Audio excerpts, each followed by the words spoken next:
দেশসেরা বিদ্যাপীঠ ঢাকা বিশ্ববিদ্যালয় ভর্তি পরীক্ষায় চান্স হয়নি, এমতো অবস্থায় আমার পরবর্তী বিষয়ে করণীয়। আমরা ইতিমধ্যে যারা ঢাকা বিশ্ববিদ্যালয়, জাহাঙ্গীরনগর বিশ্ববিদ্যালয়, বিইউপি সহকারে চট্টগ্রাম বিশ্ববিদ্যালয়ের পরীক্ষা দিয়ে ফেলেছি এবং বেশ কিছু বিশ্ববিদ্যালয় আমার মানে চান্স পেতে পেতে হয়তো বা হাতছাড়া হয়ে গিয়েছে, খুব কাছে গিয়েও আমি কাঙ্ক্ষিত ফলাফলটা করতে পারিনি। তাদের উদ্দেশ্যেই আজকের এই ভিডিওটা। তোমরা যারা ইতিমধ্যে মিনিমাম 4 থেকে 5টা বিশ্ববিদ্যালয় ভর্তি পরীক্ষায় অলরেডি বসে গেছো, তাদের জন্য যে বিষয়টা মাথায় রাখতে হবে, তুমি কিন্তু ভাইয়া পরীক্ষার হলের এনভায়রনমেন্টটা সম্পর্কে, অর্থাৎ পরীক্ষার হলের যে এনভায়রনমেন্ট, এই এনভায়রনমেন্ট সম্পর্কে মোটামুটি একটা ভালো আইডিয়া পেয়ে গিয়েছো এবং বিশ্ববিদ্যালয় ভর্তি পরীক্ষা আসলে কিভাবে হয় বা এর ক্রাইটেরিয়া গুলা কিরকম। এটা এমন একটি কম্পিটিটিভ পরীক্ষা যেখানে তোমার উদ্দেশ্যই থাকে তোমাকে বাদ দেয়া, কারণ বিশ্ববিদ্যালয়ে এত বেশি সিট নাই যেখানে সব শিক্ষার্থীকে সুযোগ দিতে পারবে। এই বাদ দেওয়ার প্রক্রিয়ায় তুমি কিন্তু এখনো টিকতে পারতেছো না। সেক্ষেত্রে আমাদের করণীয় কি? বিশ্ববিদ্যালয় ভর্তি পরীক্ষায় তুমি পরবর্তী যে বিশ্ববিদ্যালয় ভর্তি পরীক্ষাগুলো আছে, রাজশাহী, গুচ্ছ কিংবা অন্যান্য যে বিশ্ববিদ্যালয় আছে, এখানে চান্স পাওয়ার জন্য তোমাকে একটু স্টেবল হইতে হবে। প্রথমেই যদি বলি, তোমার একটু স্টেবিলিটি দরকার। এখন স্টেবিলিটি কেন দরকার ভাইয়া? তোমরা ইতিমধ্যে খালি দৌড়াচ্ছ, এ বিশ্ববিদ্যালয়ের পর একবার পড়তেছো, এটার পরে ওটা পড়তেছো, but the fact is that আমাদের কিছু কিছু টপিক আছে যেগুলো সকল বিশ্ববিদ্যালয়ের জন্য গুরুত্বপূর্ণ। সকল বিশ্ববিদ্যালয়ের জন্য গুরুত্বপূর্ণ এই টপিকগুলো সিলেক্ট করা বেশি গুরুত্বপূর্ণ তোমার জন্য আগে।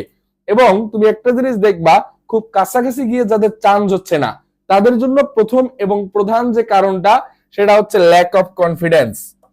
Lack of confidence. তোমার এইটা ভাবার কোনো দরকার নাই যে ভাইয়া আমি আসলে পড়াশোনা করি নাই, বা অনেক পড়াশোনা করেও তোমরা যারা চান্স পাচ্ছ না, তোমরা হয়তো ভাবতেছো আমার মনে হয় পড়াশোনা করা কম হয়ে যাচ্ছে, বাট আমি হয়তো আমার মেধা কম।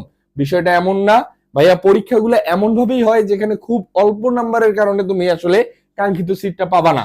এক্ষেত্রে যে কাজটা করা যাচ্ছে, দেখা যাচ্ছে, সেটা হচ্ছে তোমার পরীক্ষার হলে একটা হল ফোবিয়া বা পরীক্ষা ভীতি থাকার একটা প্রবণতা আমরা দেখতেছি। পরীক্ষা ভীতি থাকলে তুমি কিন্তু আলটিমেটলি পরবর্তী পরীক্ষাতেও তুমি খারাপ করবা। মাথায় রেখো, বিশ্ববিদ্যালয় ভর্তি পরীক্ষা দিতে গেলে তোমার এতটুকু নিশ্চয়তা নিতে হবে যে ভাইয়া আমি হয়তো বা কোচিং এর একটা মডেল টেস্ট দিতে যাচ্ছি। তুমি যদি এটাকে নর্মালি নাও, ইজিলি নাও, তোমার পরীক্ষা প্রত্যাশার থেকে ভালো হবে। বাট তোমার যদি মনে মনে একটা ভয় হয়, আল্লাহ ঢাকা বিশ্ববিদ্যালয়ে পরীক্ষা দিতে যাচ্ছি, জীবনে তো আর কখনো বসতে পারবো না, এই টেনশনেই ভাই তোমার পরীক্ষাটা আগেই খারাপ হয়ে যাবে। সুতরাং যারা পরবর্তী বিশ্ববিদ্যালয়গুলোর জন্য প্রস্তুতি নিচ্ছ, তাদের জন্য প্রথমেই যে কাজটা করা দরকার সেটা হচ্ছে স্টেবিলিটি দরকার। এবং পরীক্ষা ভীতি দূর করার জন্য বাসায় বসে ভাই প্রচন্ড পরিমাণ মডেল টেস্ট সলভ করো এবং এটা টাইম ম্যানেজমেন্ট ধরে ধরে। অর্থাৎ তোমার পরীক্ষার হলে তুমি সময় পাইতে 1 ঘন্টা, তুমি বাসায় সেটা চেষ্টা করো 40 থেকে 45 মিনিটে শেষ করা যায় কিনা। এবং পরীক্ষা ভীতি দূর করার মাধ্যমে তোমার কিন্তু কনফিডেন্সটা বুস্ট আপ হবে। অবশ্যই বেশি বেশি প্রশ্ন সলভ করবা। তোমরা অলরেডি, আমি যদি বলার চেষ্টা করি, তোমরা গ্রামার বা যে রুলস জাতীয় যে পড়াশোনাগুলো আছে, এই রুলস জাতীয় পড়াশোনাগুলো তোমরা অলরেডি করে ফেলেছো। তোমাদের কাজ এখন জাস্ট কোয়েশ্চেন প্র্যাকটিস। এই কোয়েশ্চেন প্র্যাকটিসের পাশাপাশি আরেকটা কাজ করতে হবে, কোয়েশ্চেন অ্যানালাইসিস। অ্যানালাইসিস আর প্র্যাকটিসের মধ্যে কিন্তু একটু ডিফারেন্স আছে।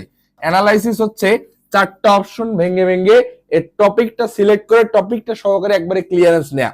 আর প্র্যাকটিস কিন্তু জাস্ট অপশন পড়লাম, উত্তর বললাম, বিষয়টা এমন করা যাবে না। প্র্যাকটিস অ্যানালাইসিস দুইটাই একসাথে করতে হবে।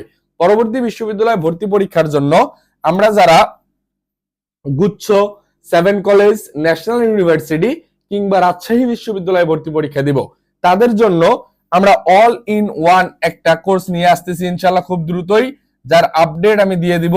এবং এই কোর্সে খুবই নামমাত্র মূল্যে আমরা বেশ কিছু শিক্ষার্থীকে একটা সেবা দেওয়ার মতো প্রত্যাশা করতেছি ইনশাআল্লাহ। এই পরবর্তী বিশ্ববিদ্যালয় ভর্তি পরীক্ষার জার্নিতে তোমরা আমাকে পাশে পাবে, এই প্রত্যাশায় আজকে এখানেই শেষ করছি। এবং তোমাদের পরবর্তী বিশ্ববিদ্যালয় ভর্তি পরীক্ষা সহকারে বিগত যে বিশ্ববিদ্যালয় ভর্তি পরীক্ষাগুলো দিয়েছো, তার অভিজ্ঞতা কিংবা যে কোনো জিজ্ঞাসা থাকলে কমেন্ট সেকশন উন্মুক্ত থাকছে। পরবর্তী ভিডিওতে দেখা হচ্ছে। আসসালামু আলাইকুম।